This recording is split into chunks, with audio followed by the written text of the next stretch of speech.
할렐루야. 하나님께서 이 시간 예비하신 은혜를 부어주실 줄 믿습니다. 저는 베트남 선교사인데요. 베트남에 하노이라고 하는 곳이 있습니다. 거기 하노이 현지인들 신학교가 있는데 그곳에서 상담학 교수로 섬기고 있습니다. 선교지에 있는 신학교이기 때문에 거기 있는 선교사님 다 교수분들이 다 선교사님이십니다. 그래서 학교에서 페이를 받지 않고 봉사로 섬기고 있습니다. 제가 KPM 이제 총회 선교사로 코로나 때 파송받게 됐거든요. 그때 이제 코로나 분위기 여러분 기억하십니까? 어디 갈 수도 없고 후원 요청할 수도 없고 그런 상황 가운데 우리 목사님 통해서 온양교회에서 후원해 준다 그래서 너무 감사했습니다. 자, 그래서 다른 곳은 몰라도 우리 온양교회에서 부르시면 꼭 달려오겠다 그런 마음으로 이곳에 왔습니다. 제가 서울에서 왔습니다. 반가우시죠? 네. 특히 우리 김종원 담임 목사님, 제가 서울 서문교회 같이 사역을 했었는데요. 후배들에게 존경받는 목사 선배님이셨습니다. 보통 이제 한 가지 잘하기가 힘든데 우리 김종원 목사님은 설교도 잘하시고 찬양도 잘하시고 기도의 인도도 잘하시고 아멘입니까? 예, 이게 후배들이 볼 때 아니 무슨 저런 선배가 다 있나. 요즘 말로 그 사기 캐릭터라고 하거든요. 예, 아주 잘 훈련되신 그런 목사님. 우리 언양교회에서 이렇게 청빙에 가셔서 참 언양교회가 행복하겠다라는 마음 들었고요. 제가 여기 오면서요, 또 교회 제가 여러 군데 다니지만은 분위기를 봅니다.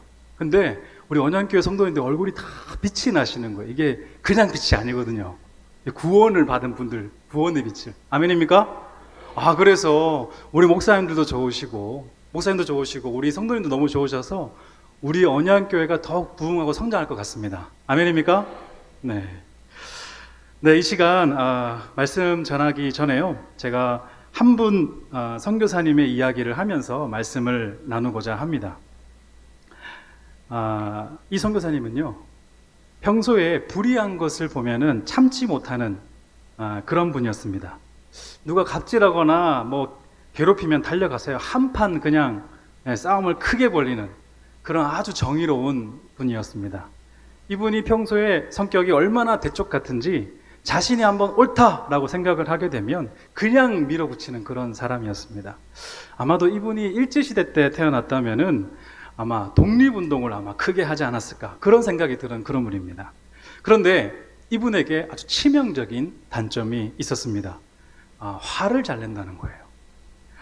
왜 그런 분 있지 않습니까? 너무 좋으면 너무 좋다 그러고 막 싫으면은 막 화를 펄럭 하고 그런 티를 내는 그런 분이었어요. 그런데 어느 날 이분이 이제 기도하다가 갑자기 하나님의 사역자로서 부르심을 받게 됐습니다. 이 목사도 아니고 뜬금없이 선교사로 부름을 받은 거예요. 하나님의 음성을 들었는데 뜬금없이 하나님께서 야, 이라크 선교로 가라 이렇게 말씀하는 겁니다.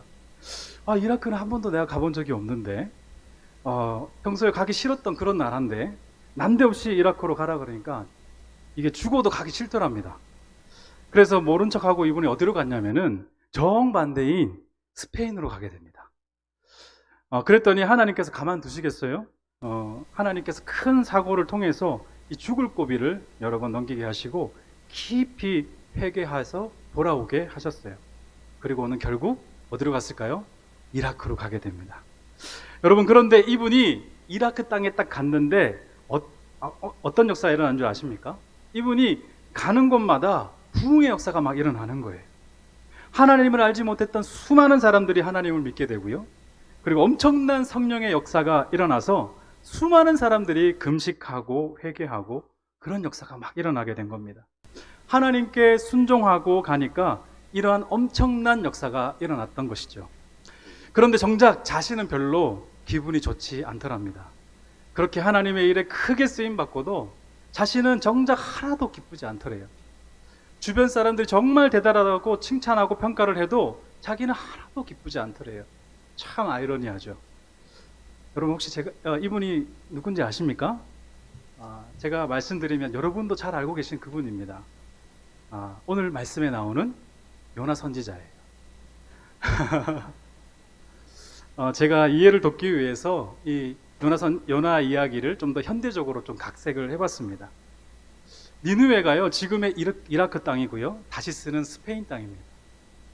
구약 시대의 선지자 중에서 유일하게 다른 나라의 선교사로 부름을 받았던 요나.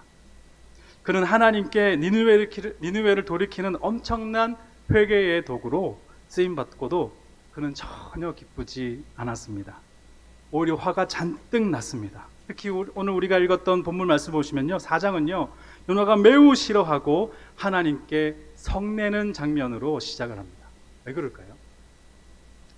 많은 분들이 요나서를 보면서요, 이 성격적인 결함이 많아서 그렇다라고 말하시는 분도 계시고요, 또 어떤 분들은 요나가 믿음이 부족해서 그렇다 이렇게 말씀하시는 분도 있습니다. 모두가 일리 있는 말이죠. 그러나 이 요나서 말씀을 보시면 그런 부분들이 두드러지게 나타나는 것은 사실입니다. 그러나 그것이 요나서의 핵심은 아닙니다. 이 요나서의 주인공은 하나님이십니다. 이 요나서는 하나님의 선교를 가장 명확하게 보여주는 책입니다. 하나님께서 선교를 계획하시고 선교지와 선교 대상을 정하시면서 그곳에 택하신 선교사를 보내셔서 구원하신다라는 그 이야기가 바로 이 요나서의 핵심입니다. 따라서 이 요나서는요, 요나가 주인공인 선교가 아니라 하나님께서 선교의 주체가 되셔서 어떻게 선교하시는가를 보여주는 것입니다. 그래서 이 요나서를 이해할 때도요, 먼저 하나님 중심으로 보고 그 다음 요나를 바라봐야 되는 것입니다. 오늘 성경 봉독은 시간관계상 뒷부분만 우리가 짧게 읽었지만 오늘 이 말씀을 통해서 이 요나서 전체를 이해하면서 하나님의 선교가 어떻게 이루어지는지 살펴보고요, 또한 제가 선교사로 나가게 된 간증도 잠시 나누도록 하겠습니다. 여러분, 선교가 무엇일까요? 여러 가지 어려운 말로 정의를 할 수 있습니다. 쉽게 말하면 하나님의 구원 역사입니다. 하나님의 구원 역사가 이 선택받은 이스라엘 백성뿐만 아니라 모든 이방인에게도 임하는 것이죠. 그것이 바로 선교입니다.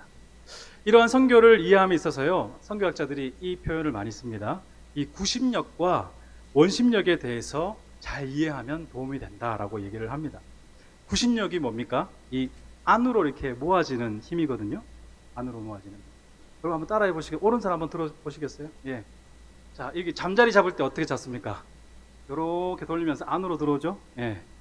예. 그죠? 여기 구심력입니다. 네. 자, 기억하세요. 자, 반대로 원심력은 뭐죠? 밖으로 나가는 힘이죠. 밖으로 한번 펴져 볼까요? 자, 이것도 기억하려면 우리 남자분들 후진하실 때 어떻게 합니까? 뒤에 딱 잡고 이렇게 돌리시지 않습니까? 예. 이렇게 밖으로 퍼져나가는 힘을 원심력이라고 합니다. 이 간단한 원리가 우리가 이 선교를 이해하고 사람을 이해하는데 굉장한 큰 도움이 됩니다. 우리가 흔히 선교하면은 이 신약의 사도행전에서만 시작하는 것을 생각을 하는데요, 그렇지 않습니다. 많은 선교학자들은요, 하나님의 선교는 이미 구약 시대부터 시작이 되었다라고 말씀하고 있습니다. 구약은 일반적으로 이 구심적인 안으로 들어오는 선교를 통해서 초점이 맞춰져 있고요, 하나님께 선택받은 이스라엘 통해서 하나님의 모든 관심과 보살핌을 받으면서 이 열방의 주목을 끄는 방식으로 하나님의 구원 역사를 이루었습니다. 이방에 대한 하나님의 은혜와 자비도 궁극적으로는 이 이스라엘을 위한 것이었죠. 하나님의 모든 선교 역사는 결국 이스라엘에 대한 구원으로 처음 시작을 하게 됩니다. 이처럼 이 구심적인 선교는요, 하나님의 선교가 택함받은 이스라엘로 향하고 집중되는 것을 의미하고 있습니다. 그리고는 그 구심점을 통해서 다시 퍼져나가는 원심력으로 사용하고 계신 것이죠. 그런데 이 요나서는요, 이러한 구약의 구심적인 선교에서 이 원심적인 선교로 대전환을 잘 보여주는 대표적인 책입니다. 하나님의 구원 역사가 이스라엘에만 국한되지 않고 원심력처럼 열방을 향해서 확대되게 되는 것이죠. 이러한 하나님의 원심적인 선교는 요나서 외에도 이사야서에서도 굉장히 잘 나타나는데요, 이사야서 4장 49장 6절에 보면은 내가 너로 이방의 빛을 삼아 나의 구원을 베풀어 땅끝까지 이르게 하리라 라고 말씀하고 있습니다. 그러니까 하나님의 선교는요, 이 구약 시대부터 이스라엘 민족뿐만 아니라 이방을 향해 나아가고 있다는 것이죠. 하나님께서는 이 처음 이스라엘 백성들을 선민으로 삼으실 때부터 이 구심점을 삼아서 이방의 빛으로 사랑하려고 하셨던 것입니다. 그것이 바로 하나님의 뜻이었습니다. 오늘 말씀에는 이 구체적인 선교의 대상이 누구입니까? 오늘 말씀에는 니느웨라고 하는 이방 민족입니다. 하나님께서는 이 니느웨를 구원하는 것이 하나님의 선교의 계획이었습니다. 그래서 요마서 1장에 보면 요나를 부르실 때 이렇게 말씀합니다. 2절에 보시면 너는 일어나 저 큰 성읍 니느웨로 가서 그것을 향해 외치라. 그 악독이 내 앞에 상달되었음이라 하시니라 라고 말씀하고 있습니다. 여러분, 하나님께서 요나를 부르신 장면을 보면은 너 어디로 갈래? 이렇게 묻지 않습니다. 너는 니느웨로 가라 라고 말씀하고 있죠. 왜 그렇습니까? 이 하나님께서 선교의 대상을 하나님께 정하신 거예요. 하나님 보시기에 이 니느웨라고 하는 이 땅이 가장 악독하여서 더 이상 그냥 내버려둘 수가 없었던 것이죠. 여기서 우리는 이 첫 번째 선교 원리를 찾을 수가 있습니다. 무엇입니까? 하나님께서 친히 선교의 대상을 정하시고 선교를 계획하신다는 거예요. 선교사가 아닙니다. 그 주체가 하나님입니다. 그것이 우상을 섬기든 제약이 창궐한 것이든 상관없이 하나님께서 구원하시기로 작정하고 계획하신다는 것입니다. 할렐루야. 예, 하나님께서는 이 이방 민족을 구원하시고자 하는 그 엄청난 계획 가운데 요나를 첫 이방인의 선교사로 부르신 것입니다. 하나님께서는 그를 니느웨로 구원하시기 위한 이 구심점으로 삼으신 것이죠. 그러나 안타깝게도 요나는요, 그것을 깨닫지 못합니다. 하나님께서 이스라엘뿐만 아니라 이방의 니느웨에 있는 영혼들까지 사랑하시고 구원하시기를 원하신다는 그 사실을 깨닫지를 못합니다. 그래서요, 이 요나는 불순종을 하게 되죠. 니느웨로 가지 않고 그것도 정반대인 다시스로 가게 됩니다. 왜일까요? 이 당시에 니느웨가 어떤 곳이냐고 하면요, 니느웨는 북이스라엘에 핍박하는 나라이자 최고의 적이었습니다. 그 당시 니느웨는 아시리아의 수도였고 문화의 중심지였지만은 종교적으로는, 도덕적으로는 타락하고 제약이 가득했던 아주 폐역한 도시였어요.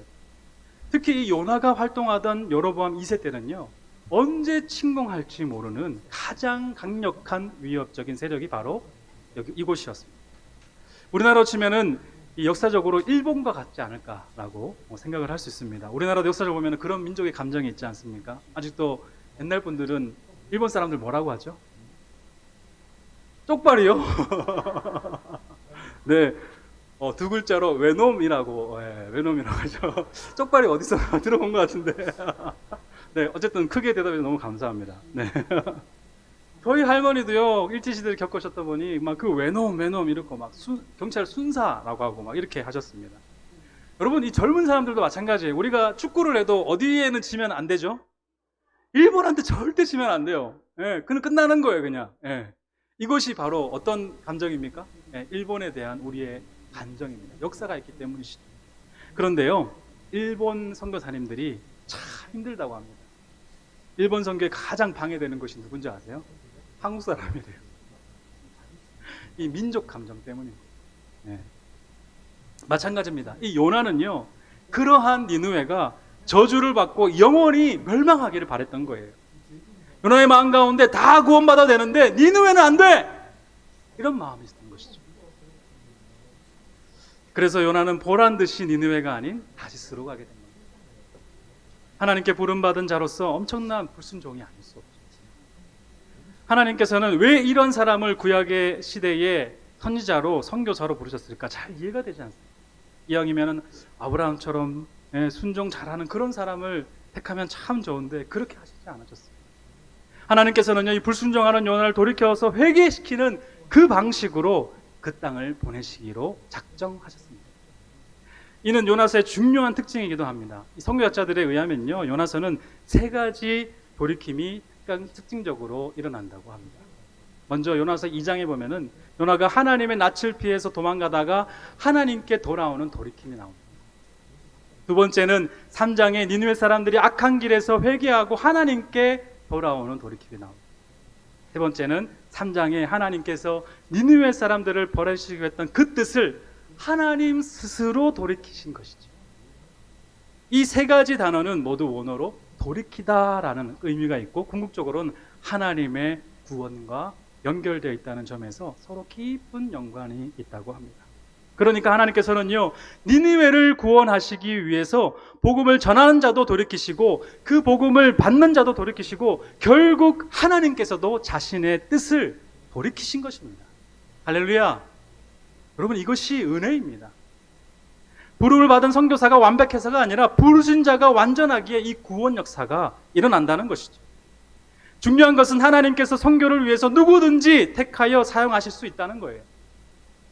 요나처럼 하나님께 불순종하는 죄인이라고 할지라도 그를 돌이키셔서 사용하시는 분이 바로 하나님이십니다. 그럼 이것이 두 번째 중요한 원리인데요.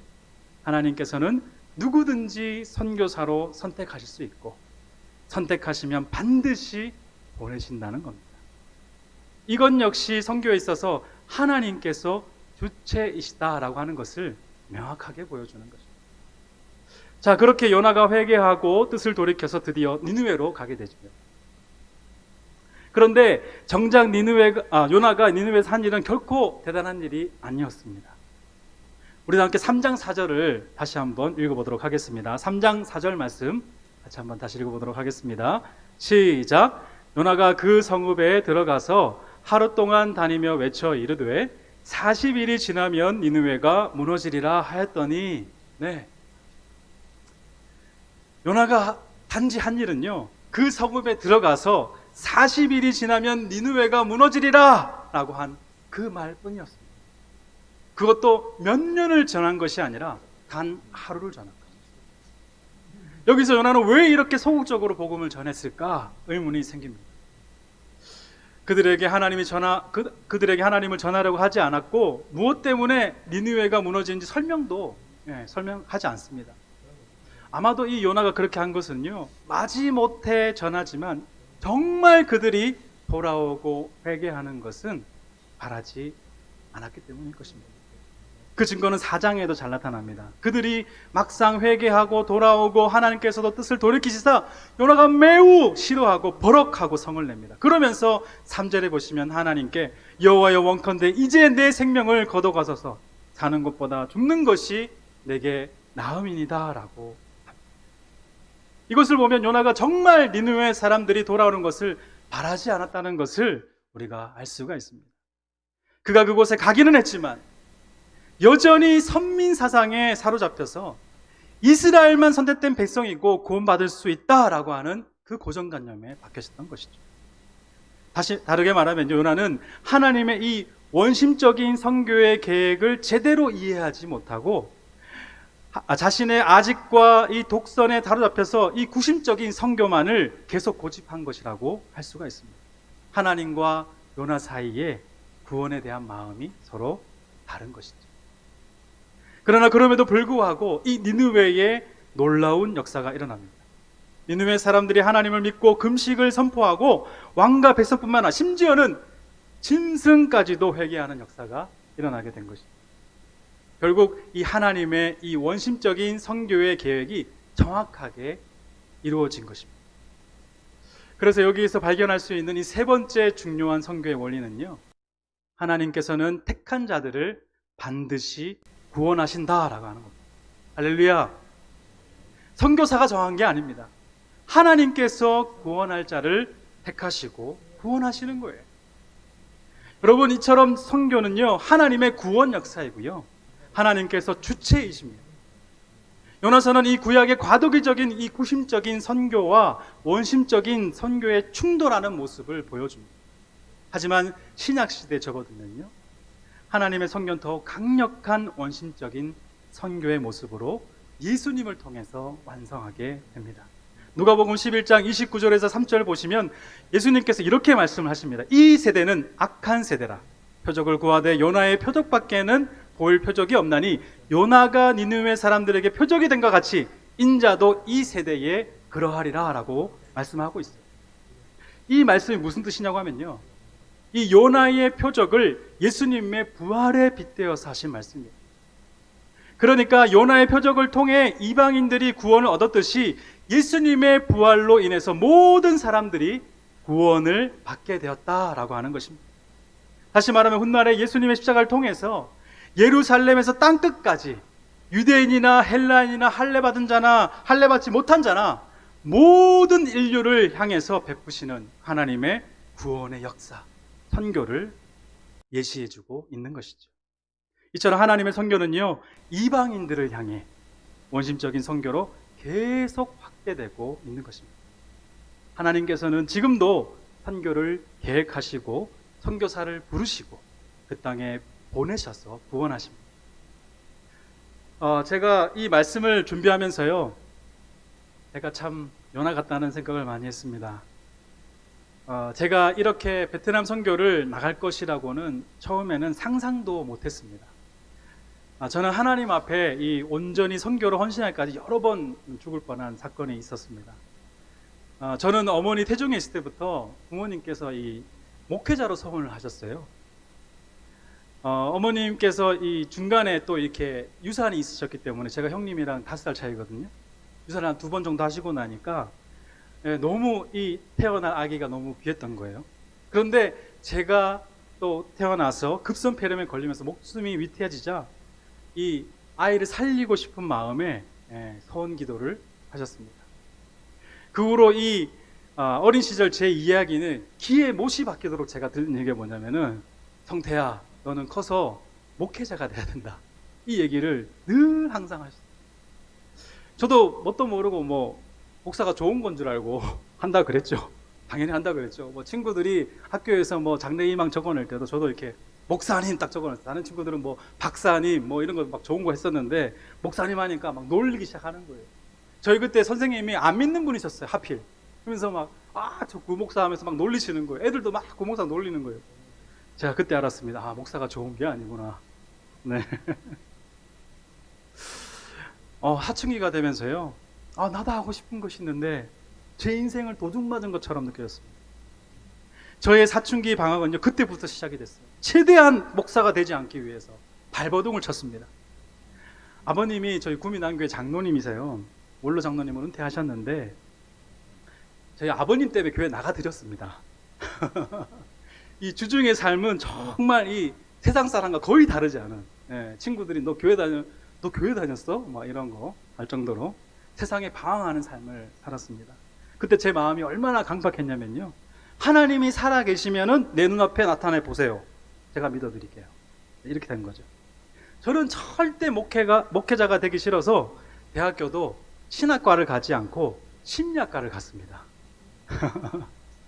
그때 저희 어머니가 그래서 너 결국 돌아오게 돼 있다 이렇게 얘기하시더라고요. 자, 그러다가 제가 죽을 뻔한 사건이 있었는데요. 대학교 1학년을 마치고 제가 이 해병대 출신이거든요. 해병대를 지원하고 집에 오는 길에 큰 교통사고를 당하게 됐습니다. 그때 제가 이 폼생폼사로 오토바이를 탔었거든요. 네.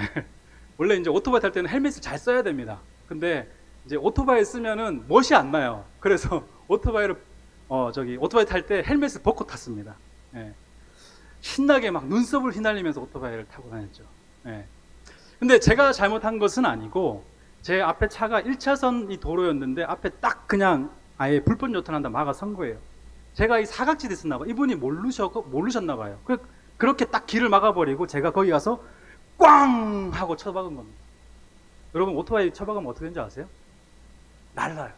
혹시 오토바이 타시는 건가요? 어떻게 잘 아시죠?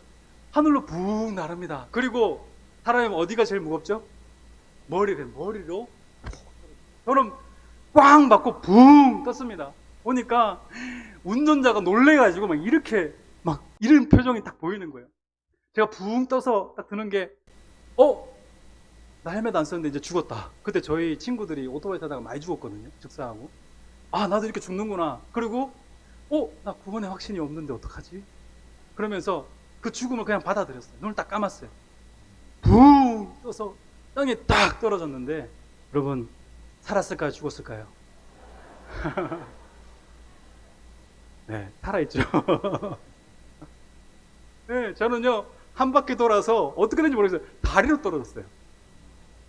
착질 잘했어요? 9점 만점이에요? 10점 만점이에요? 네, 살았습니다. 정말 하나님의 은혜였죠.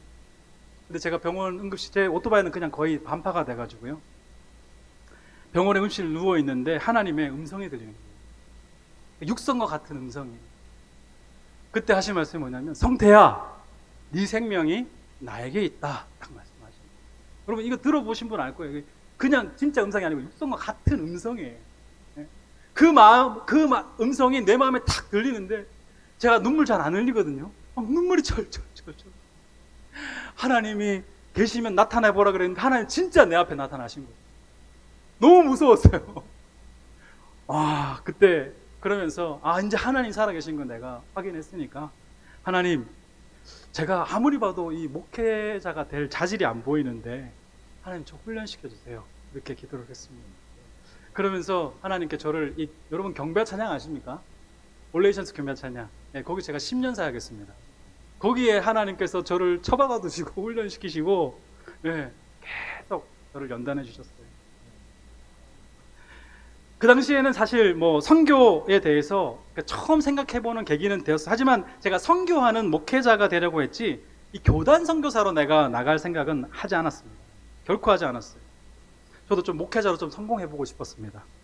그러다가 이 교단 신학교가 좀 시시해보기도 하고 그러면서 좀 답답해. 저희 고신이 약간 보수적이잖아요. 전 자유로운데. 그래서 제가 선교단체를 통해서 영국에 있는 리젠트 컬리지에 이제 입학하게 됐습니다. 신학과에. 이 매여 있는 게 너무 싫었던 것 같아요. 그래서 그렇게 영국에 있는 신학교를 가게 됐는데, 제가 이 도망치듯이 막 영국으로 떠났거든요. 저는 좀 이렇게 뭐랄까, 이 요나가 도망치는 그 마음이 뭔지 조금은 이해는 합니다. 아무리 하나님을 인격적으로 만나고 죽을 경험을 해도요, 이 좋고 싫은 거, 하고 싶은 거, 이런 거 여전히 우리에게 남아있거든요. 특히 이 자신의 고정관념은 쉽게 변하지가 않습니다. 사람이 정말 잘 안 바뀌어요. 그런데 그러다가 죽을 뻔한 사건이 또 영국에서 있었습니다. 이 선교단체에서 이 타문화 훈련으로 영국의 신학교 1학년 다니고 있는데, 갑자기 어느 날 배가 아픈 거예요. 제가 이 해병대 출신이고 이 아프다는 책이 잘 안 하거든요. 그래서 막 꾹꾹 참았어요. 그래서 막 하루를 견디고 너무 막 열이 오르고 힘들어가지고 영국 목사님이 데려다 주셔서 GP라고 하는, 이 영국에는 시스템이 GP라고 하는 보건소에 먼저 가야지 하스피털로 갈 수 있거든요. 그 GP를 가게 됐는데, 그 의사가 막 저를 여러 군데 막 진찰하더니 저보고 식중독이라 그러는 거예요. 그 제가, 아니 아내랑 같이 먹었는데 왜 나만 식중독이냐. 그랬더니 a kind of food poison이라고 얘기하는 거예요. 식중독의 일종이야, 이렇게 얘기를 하는 거예요. 그날 밤에 그래서 막 그 식중독 약을 먹고 집에 와 있는데도 막 계속 더 열이 심해지고 너무 아픈 거예요.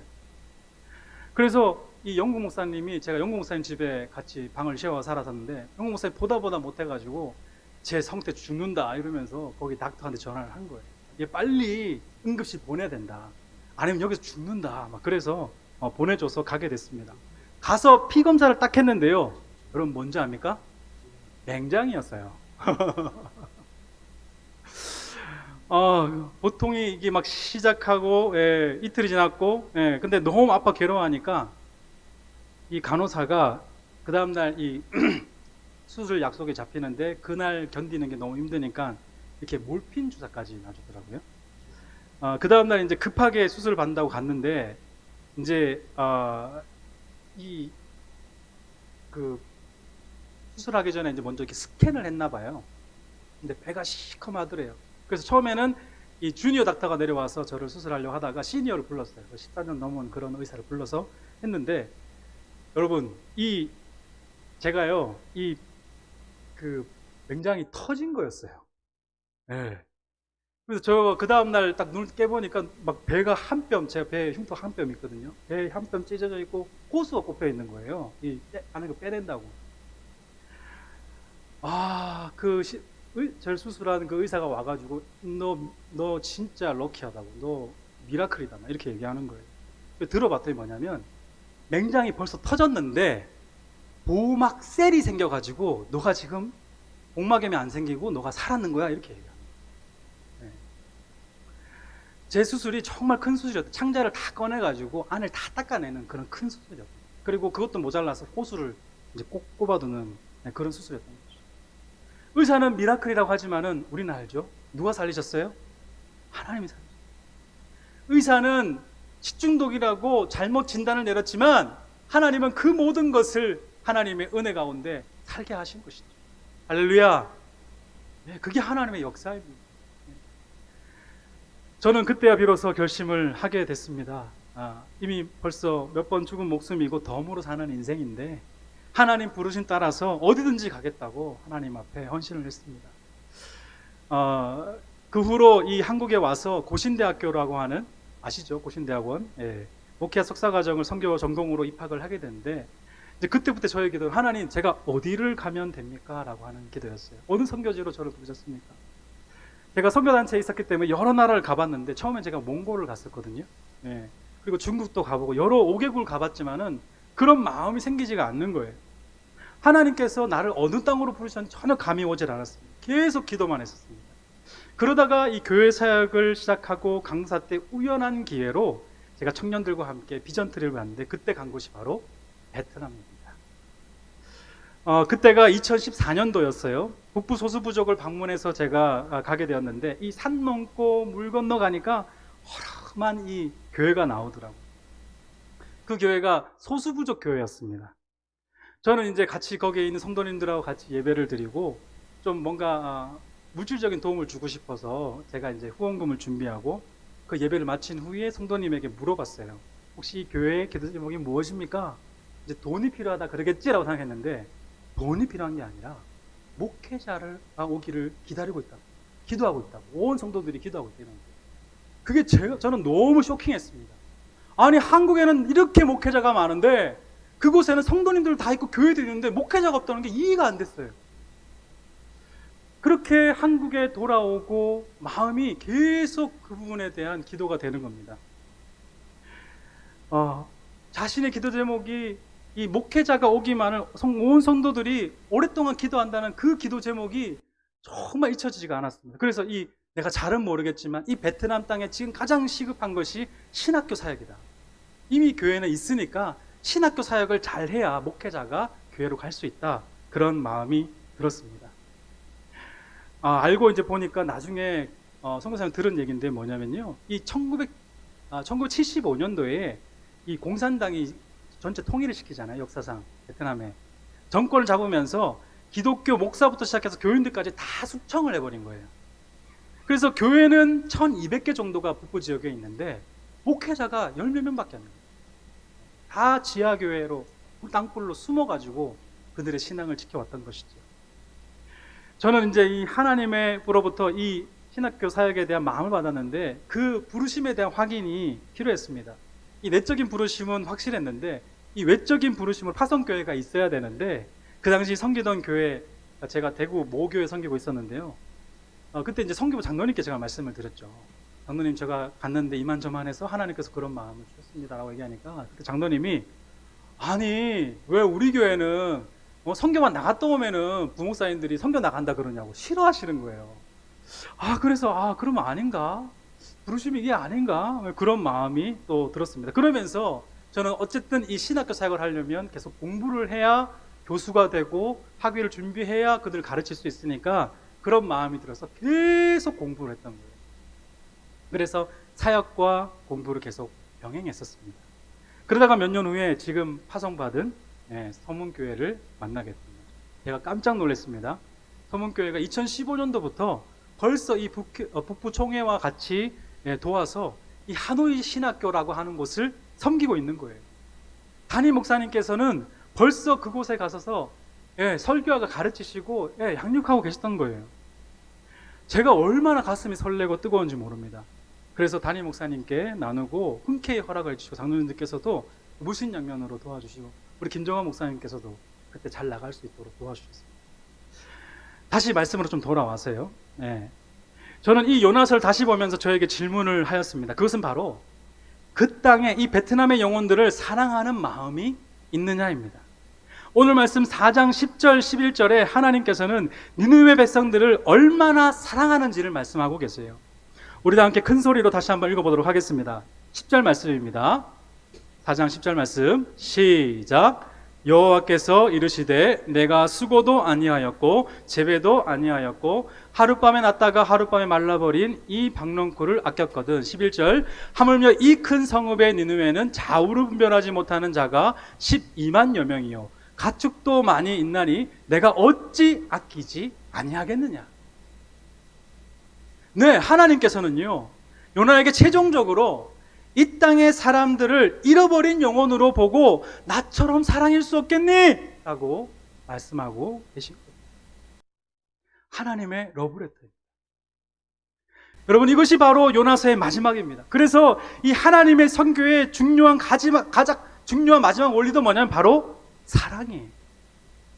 그들에게 속임당할 수도 있고 배신당할 수도 있고 상처받을 수도 있고 나중에는 추방당할 수도 있어도, 그러나 그럼에도 불구하고 하나님 아버지의 마음으로 그들을 사랑하고 품을 수 있겠느냐라고 하는 겁니다. 제가 하노이 신학교를 섬긴 지 이제 2년이 지났습니다. 갈 때는 정말 뜨거운 마음으로 이들을 정말 사랑하리라, 이들을 정말 내가 아끼리라, 그런 마음으로 이제 가게 됐는데, 저는 이제 제가 할 수 있는 모든 것을 다 하기 위해서 이제 저희 신학교가 70%가 소수부족 출신 신학생들이거든요. 정말 가난해요. 학비도 없고 못 먹어서 늘 그 면역성 질환에 막 걸리고 막 이렇습니다. 그래서 어쨌든 잘 먹이고 학비도 줘야 되는 이런 필요를 보면서 제가 제 차를 팔고 갔는데 그 차 판 돈으로 그들을 먹이고 또 공부를 하는데 장학금을 줬어요. 저는 그렇게 막 제 마음의 중심으로 그들을 섬겼습니다. 그런데 첫 해에 거기 계신 총회 목사님들이 저거 계속 돈 얘기를 하는 거예요. 신학교가 어렵다고 하면, 신학교가 막 너무 어렵다 하면서, 여기 막 채플이 있거든요. 수요일날 채플이 있는데 채플 마치고도 여기 저기 학비 못 낸 사람들 한번 손 들어가면 저한테 막 확인시켜주고, 교수회의만 가면 돈 얘기하고, 왜 그럴까 이상하겠어요. 그 다음에는요 저를 보시고 모른 척을 하는 거예요. 제가 위층에서 수업을 하고 내려오는데 예전 같았으면 막 구 교수님 하면서 막 이렇게 악수도 해주시고 막 이렇게 했는데, 저를 딱 보자마자 고개를 싹 벌려버리는 거예요. 그때부터 제 마음이 이상한 거예요. 제가 뭘 잘못했지? 내가 도대체 뭘 잘못했지? 난 정말 중심으로 섬겼는데 내가 뭘 잘못했지? 나중에 봤더니 저희 화성교회에서 보내던 12,000불이 있었는데 그게 2년 동안 안 갔던 거예요. 그걸 몰랐습니다. 코로나 때 이 선교부가 저희 교회도 다 바뀌면서 이걸 보내는 것을 이게 누락이 된 거예요. 근데 이제 신학교 입장에서 보니까 이 교수님이 오셨는데 매년 들어오던 12,000불이 안 들어오니까 어떻게 생각하겠어요? 제가 중간에서 삥땅 친 걸로 생각하는 거예요. 제가 중간에서 그 돈을 받아가지고 거기에 일부를 가지고 학생들을 밥 사 먹이고 장학금 준 걸로 생각을 한 겁니다. 제가 이걸 몰랐어요. 2년 내내 몰랐습니다. 그러다가 저희 교회 선교부 목사님이 저한테 2년 전에 그 선교 보고하는 그 자료를 잘못 보내셔가지고 그거 보니까 딱 하노이 신학교 12,000불 딱 적혀 있는 거예요. 이거였구나. 제가 그래서 총회장님 만나서 얘기를 했습니다. 이만저만해서 우리 교회가 실수를 했습니다. 근데 제가 중간에 삥땅 친 게 아니에요. 그 돈은 제가 차를 팔아서 섬긴 겁니다. 그랬더니 이제 막 그분의 마음이 녹기 시작하는 거예요. 그러면서 그 다음부터는 막 저기 멀리서부터 막 반갑다고 막 이렇게 하시는 거예요. 그런데요, 제가요 그 2년 동안 학교를 못 가겠더라고요. 그래서 제가 수업 시간 딱 맞춰 들어가고 수업 끝나자마자 도망쳐서 나오고 막 제가 그랬습니다. 그러면서 막 마음에 막 욕이 나오는 거예요. 불평이 나오고, 내가 어떻게 섬겼는데 나 없는 곳에서 막 아껴서 내가 섬긴 거 아니야? 나한테 왜 그러는 거야? 그 마음이 올라오는 거예요. 다시 이 말씀을 대하면서요, 내 마음에 진정한 사랑이 없었구나. 내가 그거 알고 간 거잖아. 오해받을 수 있고 그들한테 배척당할 수도 있고 그런 거 다 알고 갔잖아. 근데 상황이 틀려지니까, 나를 반겨주지 않으니까 이들이 미워지더라라고 하는 거예요. 여러분, 선교사가 하나님의 부르심을 받고요, 선교지에 가서 수많은 일들을 할 수 있습니다. 하지만 정작 하나님께서 물으시는 것은 그들을 진정으로 사랑하느냐입니다. 교회도 마찬가지예요. 교회에서 교제도 하고 선교도 하고 전도도 하고 많은 일을 할 수 있습니다. 하지만 하나님께서 최후의 마지막 날에 물어보실 것은요, 너희가 진정으로 그들을 사랑했느냐입니다.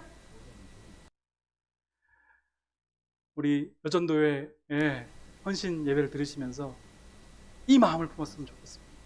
우리 마음에 하나님의 사랑이 문바되기를 원합니다. 하나님의 사랑이 없는 곳에 가는 곳마다 하나님의 사랑이 넘치기를 원합니다. 하나님의 사랑을 알지 못하는 자들이 나를 통해서 하나님의 사랑을 맛보기를 소원합니다. 여러분, 기억하십시오. 하나님께서 우리에게 주신 부르심은요, 서로 다르지가 않습니다. 사랑으로서의 부르심입니다. 우리가 어디서 무엇을 섬기느냐 서로 다를 수 있습니다. 하지만 그 부르심은 같습니다. 사랑이에요. 우리가 함께 하나님께서 허락하신 자리에서 이 사랑의 부르심으로 함께 하나님 나라를 만들어 갔으면 좋겠습니다. 오늘 선포된 말씀을 통해서 어디에 있든지 또한 무엇을 하든지 하나님의 사랑의 도구로 아름답게 쓰임받는 은혜가 있기를 주의 이름으로 축복합니다. 네, 잠시 선교 보고 잠시 하도록 하겠습니다. 시간이 많이 지났습니까, 목사님? 네, 죄송합니다. 빨리 하도록 하겠습니다. 올려주시겠어요?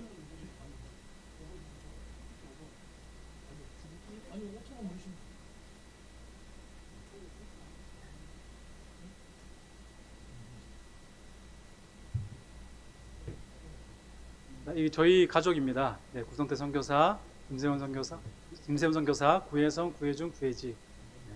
저희 보시면 공통점이 뭔지 아십니까? 예. MBTI입니다. 저희 가정은 그래서 나가자 이러면 아무도 갈등이 없어요. 나가자 그러면 나가자 하면 다 나갑니다. 이 선교사한테 중요합니다, 여러분, 나가는 거. 네. 자, 좀 시간이 많이 지났기 때문에, 네, 이건 중요합니다. 여러분, 베트남이 54개 다민족 국가 아세요? 이게 경상도, 전라도 이런 차이가 아닙니다. 언어가 다르고 문화가 달라요. 네. 그래서 서로 말이 안 통합니다. 그러니까 백긴족이라고 하는 낀족이 주종족이고 나머지는 다 소수부족이에요. 그렇습니다. 이렇게 다릅니다. 네. 제가 이게 아까 말씀드렸던 우리 청년들과 같이 비전트리 갔을 때이고요. 이 리시버가 어디 있죠? 네. 이 교회가 제가 방문했던 그 교회입니다. 성도들이 있는데 목회자가 없는. 네. 이 토수부족 성도님들 계시죠. 저희 신학교에서 다 졸업하면 여기 가서 목회를 하게 됩니다. 자, 여러분, 잘 어울리죠? 제가 몽골에 가니까 몽골 사람이라 그러고, 중국 가니까 중국 사람이라 그러고, 베트남 가니까 베트남 사람이라고, 이 선교에 특화되어 있는 얼굴을 주셨습니다, 하나님. 공부했던, 학위 준비했던 거고요. 네, 이게 첫 갔을 때 서문교회에서 소수부족 리더들 세미나를 섬겼고요.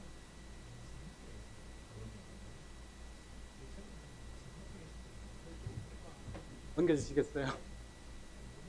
네, 첫 신학교 이제 채플 시간에 설교할 때였는데 베트남 분들이 아직 이제 신학교 10년 됐습니다. 그러니까 설교할 줄을 몰라요. 제가 처음 가서 설교를 하니까 놀라시는 거예요. 그러면서 여기 베트남에 이제 1년에 한 번 전도 집회를 하는데 거기에 이제 부흥 강사로 저를 섭외를 해줬습니다. 그래서 이렇게 저는 이제 교회에서 하는 줄 알고 제가 한다 그랬는데 갔더니 무대가 이런 큰 무대를 풀어놓고 사람들은 또 이렇게 모여 있는 거예요. 그래서 원래는 이게 강사를 이제 이 미국인 선교사님들이 하던 거였는데 저가 오고 한국인 선교사가 처음, 그래서 이제 통역을 영어로 한번 하고 베트남어로 한번 하고 그런 역사가 있었습니다. 이게 3회 졸업생들인데 제가 처음 가서 신학생들 가르치고 졸업했던 거고요. 네, 강의하는 장면입니다. 목회 상담화, 기독교 교육학, 또 교회 리더십 이런 과목들을 제가 가르치고 있습니다. 네, 신학생들 약하다 보니까 병원에 자주 입원을 하게 됩니다. 저는 꼭 병원 신방을 합니다. 왜냐하면 우리 신학생들이 신학생 때 이 경험을 해봐야 돼요. 그래야 목회지에 가서 성도님들 아플 때 병원 신방을 하지 않겠어요? 그래서 그런 것들을 또 가르치기 위해서 병원 신방을 다니고 있습니다. 네. 한 학기에 한 번 제가 학생들 먹이는데 이 고기 뷔페거든요. 이날 저희 신학생들 가면 난리가 납니다. 거의 망하는 거죠. 얼마나 잘 먹는지. 네, 이렇게 한 학기에 한 번 식사 대접을 하고 있고요. 네, 이렇게 금도 주고, 요게 전 교직원 90여 명의 학생들이 있고, 앞에 이제 외국인 선교사들, 또 한국인 선교사들 같이 섬기고 있습니다. 기도 제목은요, 여러분 꼭 기도 부탁드립니다. 첫 번째는 베트남 북부 소수 부족의 박해 문제가 아직 있습니다. 예, 그래서 복음을 해결할 수 있도록 또 다음 세대와 교회 개척 사역이 힘차게 일어날 수 있도록 기도해 주시고, 이 하노이 신학교 사역을 통해서 소수 부족 교회에 사명감 있는 헌신된 목회자들이 일어날 수 있도록 기도해 주시고, 저희 아내가 그 궤양성 대장염이라고 혹시 아니 모르는데 이 면역 질환인데요. 계속 평생 관리해야 되는, 치료제가 없기 때문에 계속 관리해야 되는 그런 상황 가운데 있습니다. 하나님의 능력의 손길로 또 만취될 수 있도록 기도해 주시고요. 네 번째는 저희 가정이 항상 성령으로 충만할 수 있도록, 또 비자 문제, 또 언어, 또 적응하는 그런 모든 문제들 선하게 인도해 달라고, 우리 주여 한번 크게 한번 외치고 우리 담임 목사님 나오실 때까지 한번 같이 기도하도록 하겠습니다.